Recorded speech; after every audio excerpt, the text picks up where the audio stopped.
विद्यार्थी मित्रांनो, hire purchase system या प्रकरणामध्ये आपण चर्चा करत असताना, वस्तूची खरेदी करत असताना, विक्री करत असताना निश्चितच ती खरेदी विक्रीचे व्यवहार कशा पद्धतीने नोंदवली जातात, ती खरेदी कशा पद्धतीची असते याविषयी आपण मागच्या तासिकेमध्ये चर्चा केलेली आहे. आपल्या दैनंदिन जीवनामध्ये अनेक प्रकारच्या वस्तूंची खरेदी आपण करत असतो. रोखीने होणारी खरेदी विक्रीची सर्वसामान्य पद्धती ही हायर परचेस सिस्टीम आहे. परंतु अनेक वेळेस खरेदी केलेल्या वस्तूंची किंमत ताबडतोब देण्यासाठी आवश्यक असलेली रक्कम आपल्या खरेदीदाराकडे नसते. म्हणून आपण या हायर परचेस सिस्टीमची निवड करतो किंवा इन्स्टॉलमेंट सिस्टीमची निवड करतो.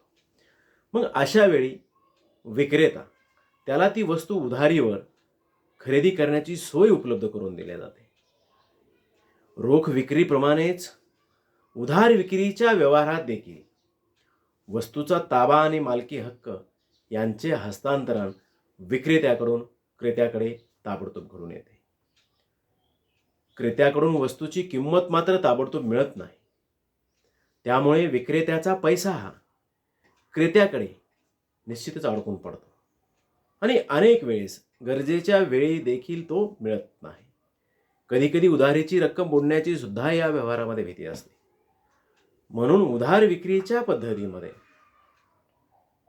निश्चितच पैसे बुडण्याचा धोका असतो. हे दूर करण्यासाठीच, वसुलीबाबतची अनियमितता दूर करण्यासाठी व्यापारी वर्गाने आज उधार विक्रीची एक नवीन आणि सुरक्षित अशी पद्धती आपली हायर परचेस सिस्टीम ही शोधून काढली. या पद्धतीलाच आपण हप्ते बंद पद्धती असेही म्हणतो.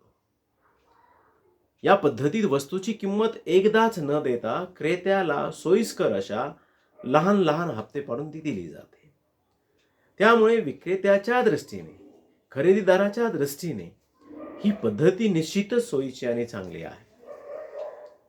हप्ते लहान रकमांचे असतात आणि ते सोयीस्कर मुदतीमध्ये विभागलेले असतात.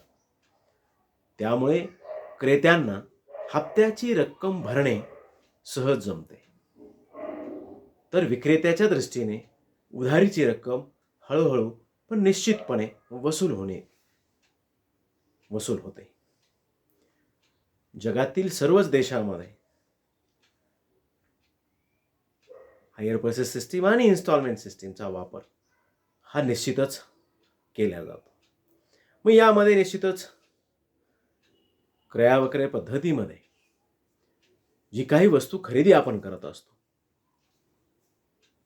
थोडक्यात क्रय विक्रय जास्त किमतीच्या वस्तू उधारी खरेदीवर करण्याची अथवा विकण्याची एक आधुनिक पद्धती आहे.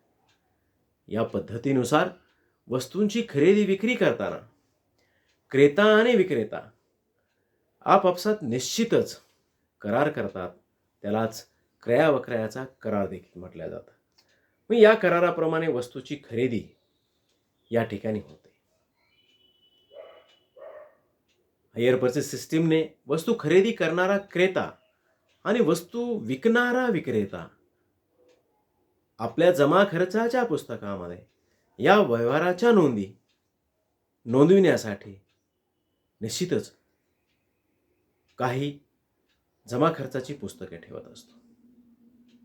मग क्रेत्याच्या पुस्तकामध्ये निश्चितच करावयाचा जमा खर्च हा क्रेत्याने क्रय विक्रय पद्धतीने खरेदी केलेली वस्तू त्याची मालमत्ता असते. करारावर सही करून त्या दिवशी ॲडव्हान्सच्या स्वरूपात थोडी रक्कम भरून तो आपला निश्चितच खरेदी केलेल्या वस्तूवर ताबा मिळवतो. परंतु मालकी हक्क मिळत नाही. त्यानंतर तो ठराविक रकमांचे हप्ते भरून विक्रेत्याला क्रय विक्रयाच्या करारानुसार, हायर परचेस सिस्टीममध्ये ठरलेल्या ॲग्रीमेंटनुसार देणे असलेली रक्कम चुकती करतो.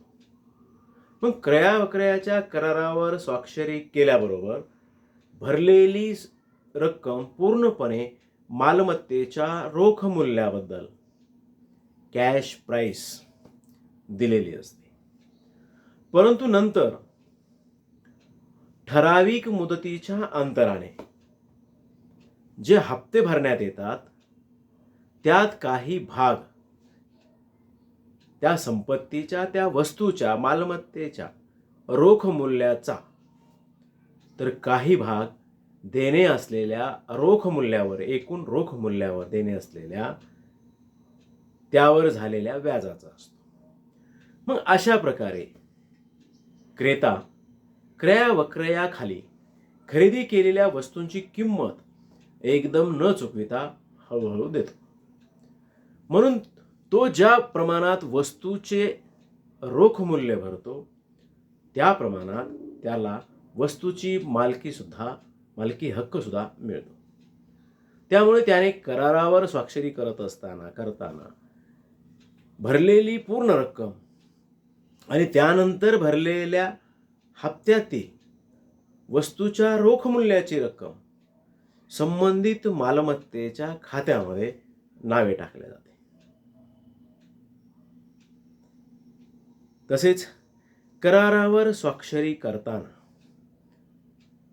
क्रेत्याने विक्रेत्याला करारावर सही केल्यानंतर खरेदीदाराने विक्रेत्याला दिलेली रक्कम सरळ सरळ मालमत्तेच्या खात्यामध्ये नावे टाकून बँक खात्यात जमा नोंद करण्यात येते. परंतु त्यानंतर प्रत्येक हप्त्याची रोख मूल्याचा भाग आणि व्याजाचा भाग अशी फोड करून रोख मूल्याची रक्कम मालमत्तेच्या खात्यात नावे टाकण्यात येते. तर व्याजाची रक्कम ही निश्चितच इंटरेस्ट अकाउंट, व्याज खात्यामध्ये नावे टाकण्यात येते. आणि हप्त्याची जी टोटल एकूण रक्कम जी विक्रेत्याला देणे झाली ते दाखविण्यासाठी तेवढी रक्कम विक्रेत्याच्या खात्यात जमा करण्यात येते. म्हणून विक्रेत्याला हप्त्याची रक्कम दिल्यावर त्याच्या खात्यामध्ये नावे नोंद करून बँकेच्या खात्यात जमा नोंद करण्यात येते. शेवटचा हप्ता दिल्याशिवाय मालमत्ता क्रेत्याच्या मालकीची होत नसली तरी शेवटचा हप्ता दिल्याशिवाय जी काही संपत्ती मालमत्ता आहे खरेदीदाराच्या मालकीची होत नसली तरी तो तिचा उपयोग करू शकतो. शिवाय तो एक ना एक दिवस ती त्याच्या मालकीची होणारीच असते, म्हणून तो वस्तूचा संपूर्ण वापर करतो.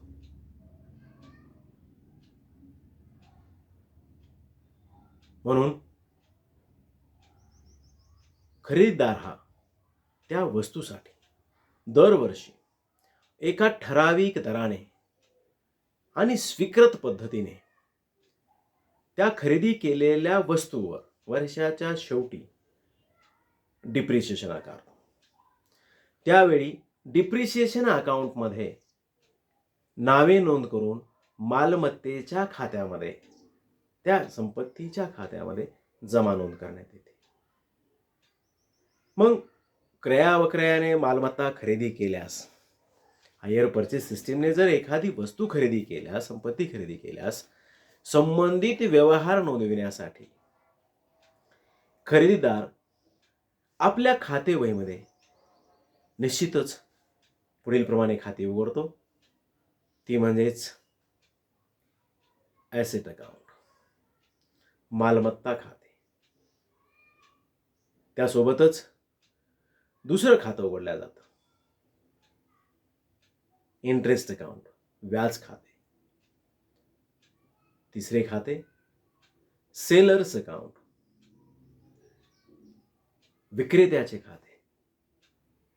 आणि चौथं खातं डिप्रिसिएशन अकाउंट, घसारा खाता.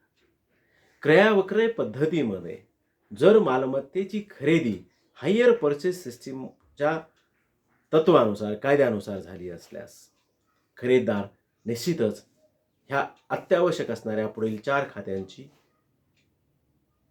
4 खात्यामध्ये जे की आवश्यक असल्या खात्यांची आपल्या पुस्तकामध्ये खाती उघडतो.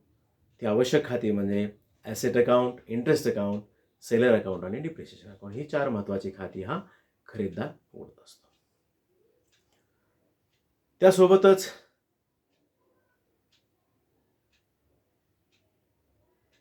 दैनंदिन व्यवहार नोंदवत असतात.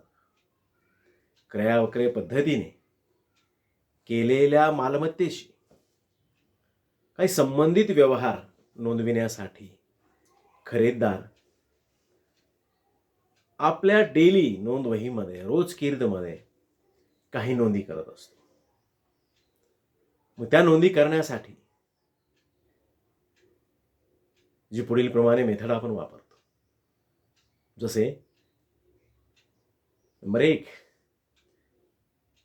वस्तू खरेदी करत असताना आपण ॲग्रीमेंट करतो. ॲग्रीमेंटवर साईन करतो. Signing the agreement. करारावर स्वाक्षरी केल्यानंतर, वस्तू खरेदी करण्याचे निश्चित ठरवल्यानंतर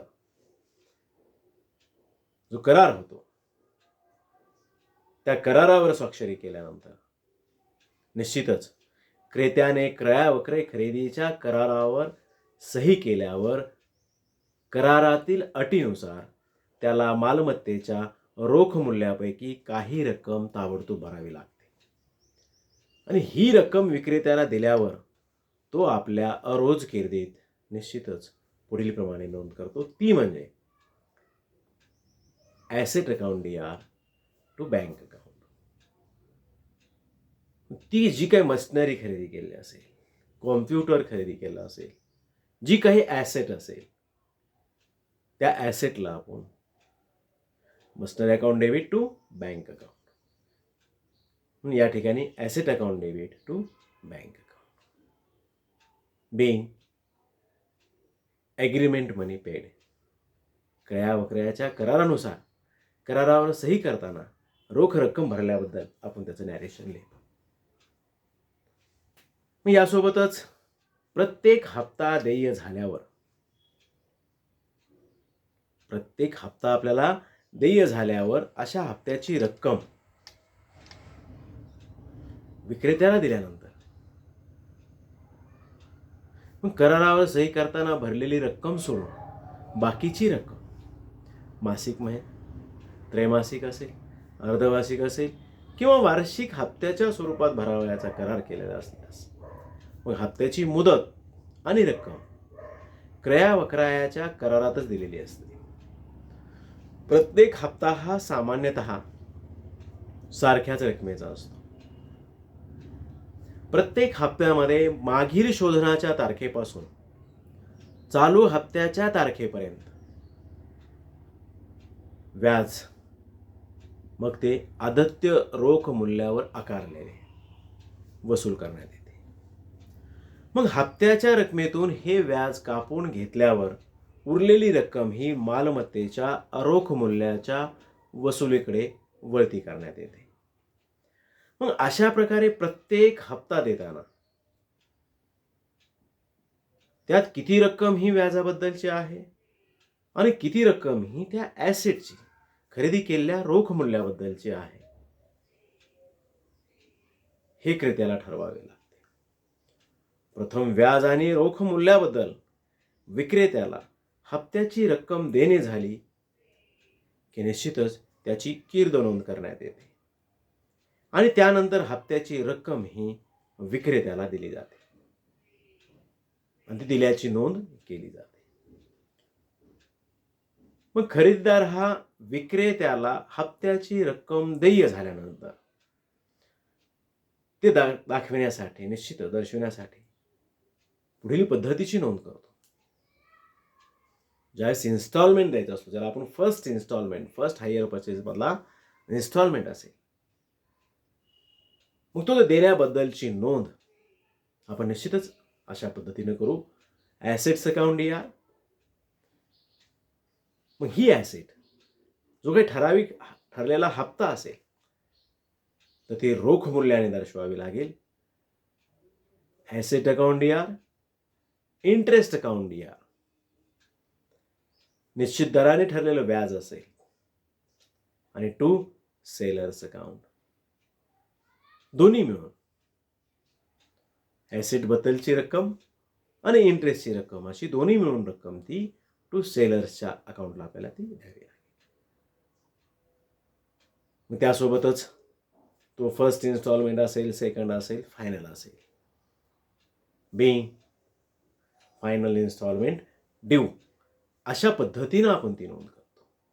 म्हणजे विक्रेत्याला पहिला, दुसरा, तिसरा हप्ता देय झाल्याबद्दलची नोंद आपण अशा स्वरूपामध्ये asset account D R, interest account D R, to sellers account, being first or second or third or fourth or final installment due अशा पद्धतीची नोंद आपण त्या ठिकाणी करत असतो.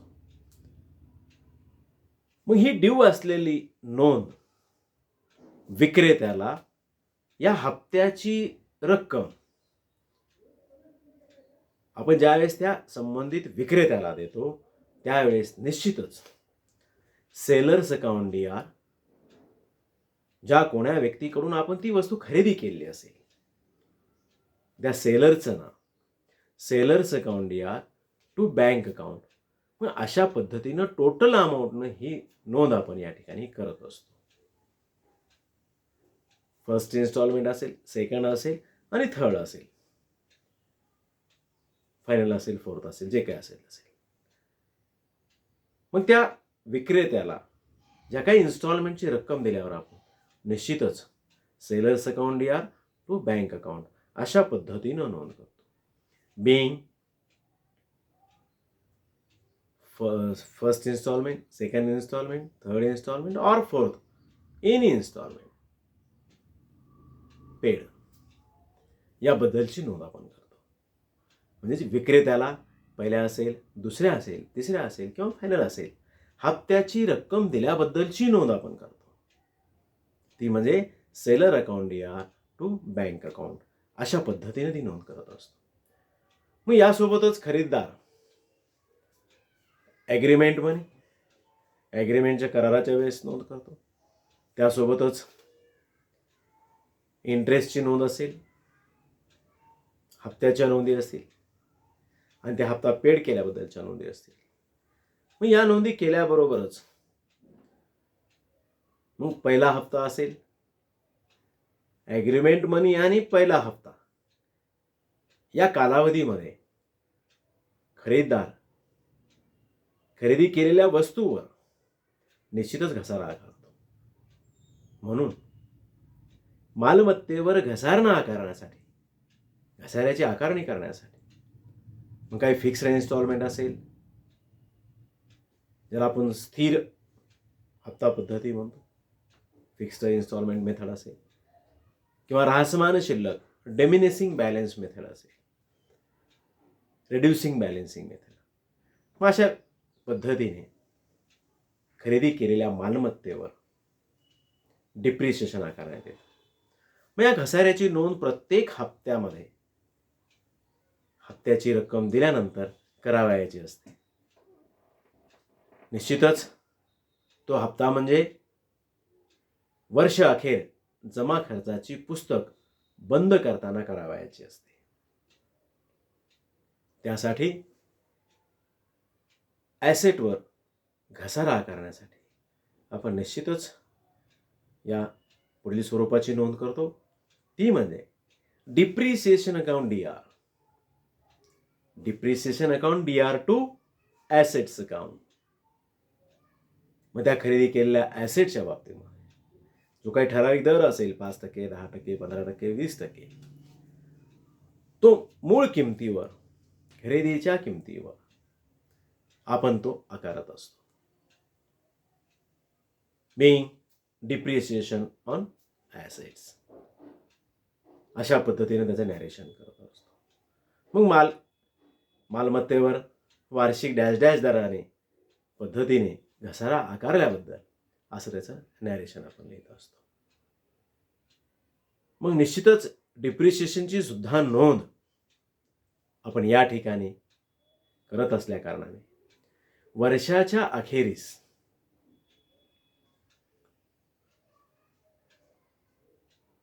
वर्ष अखेर व्याज खाते आणि घसारा खाते यावरही काही दिसणारे नावे बाकी निश्चितच नफा तोटा खात्यावर स्थानांतरित करून ती बंद करण्यासाठी निश्चितच पुढील प्रकारची जर्नल एंट्री केली जाते. ती म्हणजे profit and loss account debit to interest account आणि to depreciation account. being interest and depreciation account closed. व्याज खाते आणि घसारा खाते बंद केल्याबद्दल आपण ती नोंद करत असतो.